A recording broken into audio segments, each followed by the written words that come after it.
വല്ലപ്പുഴ ചെറുകോട് കാട്ടുപന്നി ആക്രമണത്തിൽ വയോധികയ്ക്ക് ഗുരുതര പരിക്ക്. പടിഞ്ഞാറ്റുമുറി സ്വദേശി 76-കാരി പാറുക്കുട്ടി അമ്മയ്ക്കാണ് പട്ടാപ്പകൽ കാട്ടുപന്നിയുടെ ആക്രമണം ഉണ്ടായത്. കഴിഞ്ഞ ദിവസം രാവിലെ ക്ഷേത്രദർശനം കഴിഞ്ഞ് റോഡിലൂടെ നടന്നു പോവുകയായിരുന്ന പടിഞ്ഞാറ്റുമുറി സ്വദേശി പനമ്പറ്റയിൽ പാറുക്കുട്ടി അമ്മയ്ക്ക് നേരെയാണ് കാട്ടുപന്നിയുടെ ആക്രമണമുണ്ടായത്. പ്രദേശത്തെ തോടിനോട് ചേർന്നുള്ള പാലത്തിനടുത്തെത്തിയപ്പോൾ ദൂരെ നിന്നും ഓടിവന്ന കാട്ടുപന്നി പാറുക്കുട്ടി അമ്മയ്ക്ക് നേരെ വരികയും ആക്രമിക്കുകയുമായിരുന്നു. കാട്ടുപന്നിയുടെ ഇടികൊണ്ട് പാറുക്കുട്ടി അമ്മ സമീപത്തെ 10 അടിയോളം താഴ്ചയുള്ള തോട്ടിലേക്ക് വീണു.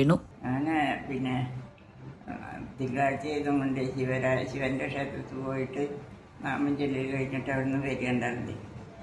അപ്പം ഞങ്ങൾ റോഡിൽ നിന്ന് വരുമ്പോൾ ഈ പുറത്ത് ഈ സൈഡിൽ സുബ്രഹ്മണ്യൻ്റെ അമ്പലമുണ്ട്, അവിടേക്ക് വരികയായിരുന്നു. അവിടേക്ക് വരുന്ന സമയത്ത് ഞാൻ ആ റോഡിൽ നിന്ന് തിരിഞ്ഞ് പാടത്തിന് തോടിന് പാലം കെട്ടിയിട്ടുണ്ട്. ആ പാലത്തിൻ്റെ അവിടേക്ക് എത്തിയപ്പോൾ പിന്നെ ഒരു പശുക്കുട്ടി പോലെ ഒന്ന് വരുന്ന കണ്ടു ദൂരത്തുനിന്ന്. അടുത്ത് വന്നപ്പോൾ അത് പന്നിയാണ്. അയ്യോ പന്നി പറഞ്ഞിട്ട് ഞാൻ ആ പാലത്തിൻ്റെ ഉള്ളിൽ സൈഡിലേക്ക് മാറി നിന്നു. പന്നി വന്നത് തല കുലുക്കിയിട്ട് വന്നിട്ട് എൻ്റെ ഒരു തട്ടിയിട്ട് ഞാൻ തോട്ടിലേക്ക് വീണു. പിന്നെ പന്നി പോയി നിന്ന് കണ്ടു തോട്ടിലേക്ക് അത് വീണ്. ഇപ്പോൾ ഈ സൈഡിൽ വീണിട്ടായിരിക്കും, ഈ വലത്തെ സൈഡിന് വീണതെന്നോ തോന്നുന്ന ചെയറൊക്കെ ഉണ്ടായിരുന്നു.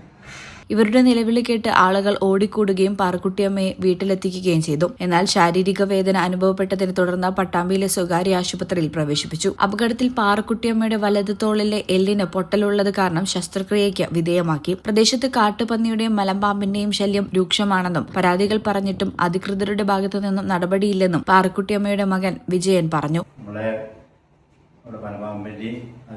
ശല്യം ഭയങ്കര ബുദ്ധിമുട്ടാണ് ഈ 19-ാം വാർഡില്, പിന്നെ 19-ാം വാർഡില്. എന്നിട്ട് അപ്പൊ ഈ രാത്രി കൂടെ അല്ല, പകലാണ് ഇത് നടന്നിട്ടുള്ളത്. അതായത് 9 മണിക്ക് സ്കൂൾ കുട്ടികളൊക്കെ പോണ ഒരു സമയമാണ്. ഈ സമയത്താണ് ഇപ്പോൾ നടന്നിട്ടുള്ളത്. നമ്മളൊക്കെ ഭയങ്കര ഒരു ബുദ്ധിമുട്ടുള്ളൊരു ഇതായിട്ടാണ് അവിടെ ജീവിക്കുന്നത്. ഇതിനെതിരെ ബന്ധപ്പെട്ട ഭരണസമിതികൾ ഇതിനെതിരെ നടപടി എടുത്തില്ല വെച്ചാൽ ഭാരതീയ മസ്ദൂർ സംഘം ഇതിനെതിരെ വൻപം പ്രതിഷേധ പരിപാടിയായിട്ട് പോകാനാണ് തീരുമാനം. കുറച്ചുകാലമായി പ്രദേശത്ത് കാട്ടുപന്നി ശല്യം രൂക്ഷമാണ്. രാത്രിയും പകലും വ്യത്യാസമില്ലാതെ കാട്ടുപന്നികൾ കൂട്ടമായും ഒറ്റയ്ക്കും ഇറങ്ങി വ്യാപകമായി കൃഷി നശിപ്പിക്കുന്നുണ്ട്. പകൽ സമയത്ത് കാട്ടുപന്നി ആക്രമണം ഉണ്ടാകുന്നതിനാൽ വിദ്യാർത്ഥികളും നാട്ടുകാരും ഉൾപ്പെടെ വലിയ ഭീതിയിലാണ്. ഈ channel Vallappuzha. Nadakkavil hospital academy of paramedical sciences, Nadakkavil hospital building, Valanchery, Malappuram. Phone number 0494 2084 010 7034 07 1111.